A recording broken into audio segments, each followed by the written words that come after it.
আসসালামু আলাইকুম রহমতুল্লাহ। Daily cipher পূরণ করার জন্য আপনারা মাঝখানে ডেইলি সাইফার একটা ক্লিক করে দিবেন। তো আমি ক্লিক করে দিয়েছি, দেখতে পাচ্ছেন এটা লাল হয়ে গেছে।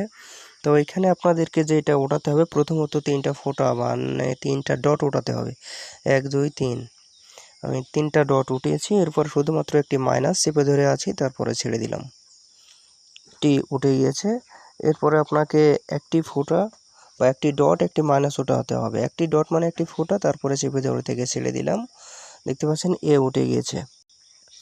এরপরে আপনাকে একটি মাইনাস একটি ডট একটি মাইনাস ওঠাতে হবে। একটা মাইনাসের জন্য টিপে ধরে থাকুন, ডট মানে ছেড়ে দিন, তারপরে আবারও চিপে ধরে থেকে ছেড়ে দিন, তাহলে আপনার কে উঠে যাবে। এরপর শুধুমাত্র একটি ডট বা ফোঁটা ওঠাতে হবে, একটা ক্লিক করলেই হয়ে যাবে। এই তো এ উঠে গেছে, দেখতে পাচ্ছেন। ট্র্যাক দ্য প্রাইজ ক্লিক করে দিলাম, ওকে। আমার ডেইলি সাইফার পূরণ করা হয়ে গিয়েছে। তো এইভাবে আপনারা পূরণ করে নেবেন। ধন্যবাদ সকলকে, আল্লাহ হাফেজ।